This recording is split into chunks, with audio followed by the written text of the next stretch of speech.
Dans la catégorie 7, qui concerne les enlèvements, la probabilité d'un rapport officiel est pratiquement nulle. Cela corrobore ce que le sociologue Pierre Lagrange a justement qualifié de rumeurs. Il y aura toujours des rumeurs autour de ce type d'observation, avec très peu de rapports officiels gouvernementaux. Le conférencier exprime son plaisir de rencontrer les participants à cette organisation à la Sorbonne, qui a beaucoup évolué depuis ses années d'étudiant. Il rappelle que la science et la société sont indissociables, citant l'exemple de l'époque de Nicolas Bourbaki et de la guerre d'Algérie. Il mentionne que le sujet des ovnis était maudit à la Sorbonne par le passé, mais il est aujourd'hui abordé plus sérieusement par certains sociologues. Il souligne également le changement d'attitude concernant ce sujet sur les campus américains, illustré par la discussion entre le président Clinton et le professeur Jacques Giban. Le conférencier raconte une anecdote où le professeur Giban ne pouvait pas répondre à la question sur la révélation officielle des ovnis, mais partage une histoire personnelle sur une grenouille qui parle pour expliquer la situation actuelle de ce sujet aux États-Unis. Enfin, il évoque sa collaboration avec le professeur Peterson sur la physique solaire et les catalogues d'observation d'ovnis à Stanford.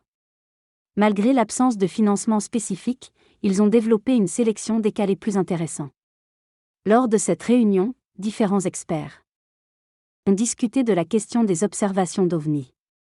Ils ont souligné que grâce aux efforts du CNES à Paris et à Toulouse, le pourcentage d'observations inexpliquées est passé de 5 à 10% à seulement 2%, après avoir éliminé les cas de phénomènes connus ou inexploitables.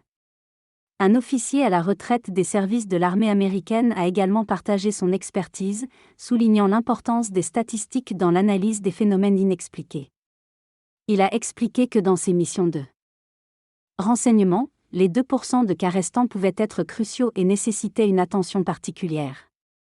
Les intervenants ont également évoqué l'importance de poursuivre les recherches et les études sur les ovnis, car les observations se multiplient et de nouveaux systèmes de détection ont été mis en place.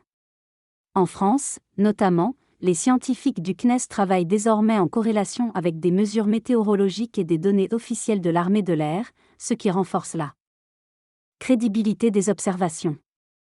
Les experts ont donc souligné que malgré les explications trouvées pour la majorité des cas, il est indéniable qu'il existe un phénomène rare et inexpliqué concernant les ovnis. Le graphique montre une courbe en forme de colline escarpée représentant les différentes catégories d'étrangeté des observations liées aux phénomènes inexpliqués. Dans la catégorie 1, il s'agit d'observations peu étranges, telles que des témoins ayant remarqué une lueur inhabituelle dans le ciel ou un point lumineux intrigant. Ces témoignages sont généralement partagés avec les proches, mais il est peu probable qu'ils soient signalés aux autorités. Dans la catégorie 2, les observations deviennent plus complexes et intéressent les services officiels. Il peut s'agir de corps lumineux en mouvement lent et silencieux, tels qu'une sphère ou un objet semblant défier les lois de la physique. Les témoins de cette catégorie communiquent leurs observations par curiosité ou pour en savoir plus sur ce qu'ils ont vu. Enfin, la catégorie 3 représente le pic de l'étrangeté, où les observations sont urgentes et plus difficiles à expliquer. Il peut s'agir de boules oranges suivant des voitures, de lumière s'écrasant dans les bois, ou d'autres phénomènes inhabituels. Ces cas suscitent souvent l'intervention de l'armée ou de services spécialisés et peuvent impliquer des témoignages de pilotes ou d'autres sources crédibles. Bien que la plupart des observations puissent être expliquées, elles restent encore sans explication. La France est le premier pays à avoir créé une commission scientifique officielle pour étudier les observations d'ovnis. Les analyses sont difficiles mais permettent d'en apprendre beaucoup sur la physique et l'atmosphère. Les rapports officiels sont rares et sont souvent transmis à des journalistes locaux ou des chercheurs indépendants.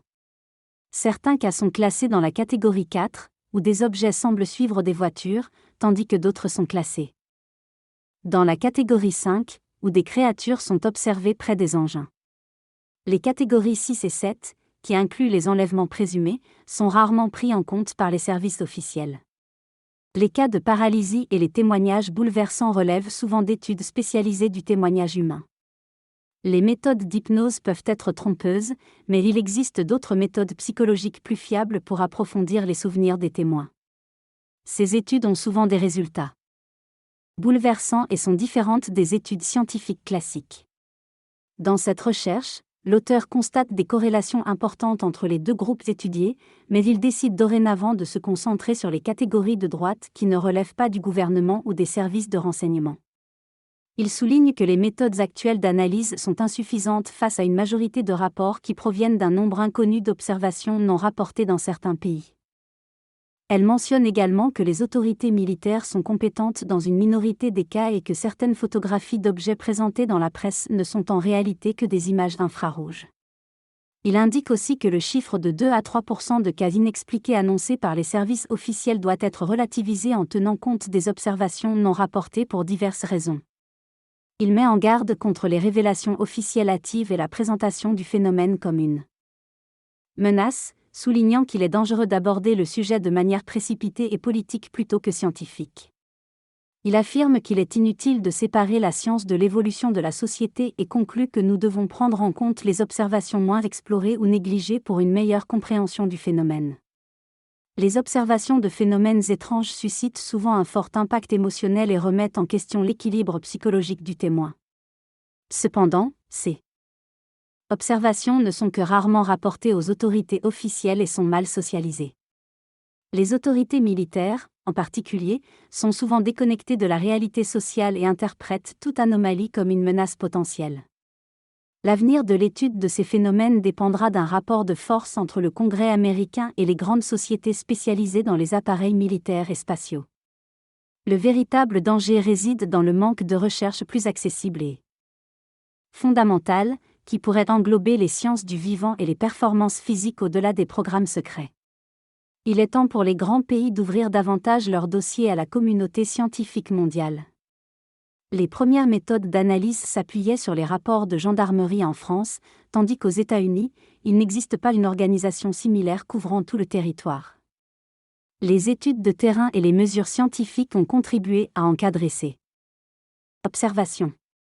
Cependant, il reste des défis à relever pour déterminer les meilleures sources d'informations et les paramètres à prendre en compte dans les analyses. Dans cette discussion, il est mentionné que lors des réunions du KNNE, il y a toujours quelqu'un qui a accès aux mesures météorologiques en temps réel. Ces mesures sont importantes pour les scientifiques. De plus, il est souligné que les avancées technologiques, telles que les radars et les réseaux de détection de la foudre, permettent d'obtenir des informations physiques plus précises.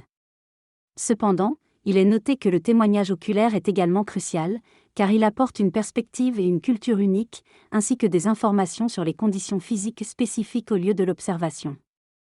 Il est mentionné que le KNNE et d'autres services officiels disposent de moyens pour recueillir les informations physiques, mais que le défi réside désormais dans la compréhension des réactions physiologiques des témoins. Est-ce que les illusions d'optique? Concernant les rapports secrets détenus par Bill Clinton et d'autres dirigeants, il est suggéré que les scientifiques pourraient révéler un jour certaines informations au public, mais cela dépendrait de divers facteurs politiques et de sécurité.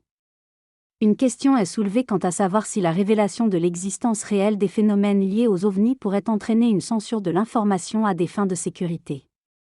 En conclusion, si la question des ovnis reste une rumeur sociologique pour certains, il est possible que les informations soient gardées secrètes en raison d'un potentiel danger associé au phénomène. Selon le chercheur, il existe une demande croissante aux États-Unis pour que les dossiers sur les ovnis soient partagés et ouverts afin de permettre la réalisation de recherches scientifiques sérieuses. De nombreux universitaires réclament également cette transparence. Le chercheur est optimiste quant à une possible ouverture du système. S ne s'attend pas à une divulgation complète de la part du président des États-Unis avant plusieurs années. Il souligne l'importance d'un livre récemment publié aux États-Unis, qui contient des informations déclassifiées sur les recherches menées par le groupe de Robert Bigelow à Las Vegas. En ce qui concerne ses propres recherches sur les matériaux utilisés par les ovnis, le chercheur indique qu'il dispose d'échantillons récupérés après des crashs ou des atterrissages, provenant de différents pays, notamment de la France et des États-Unis. Ces échantillons ont été analysés chimiquement, ce qui a permis la publication d'un article complet dans une revue scientifique britannique. Cependant, il est souligné que l'analyse de ces matériaux n'est pas parfaite et que l'accès à un objet ovni complet serait nécessaire pour une meilleure compréhension de leur technologie. Jacques explique qu'ils vont collaborer avec des groupes du monde entier qui ont des échantillons afin de développer l'étude des isotopes. Contrairement aux éléments chimiques, les isotopes ne peuvent pas être falsifiés. Ils ont mis au point plusieurs méthodes d'étude des isotopes, grâce à des appareils de pointe disponibles dans la Silicon Valley. Un nouveau projet appelé Projet Sol va être discuté à Stanford dans 2 semaines, avec des financements privés pour mener ces études. Jacques propose également de fournir une liste d'analyses déjà publiées et ouvertes sur le plan scientifique.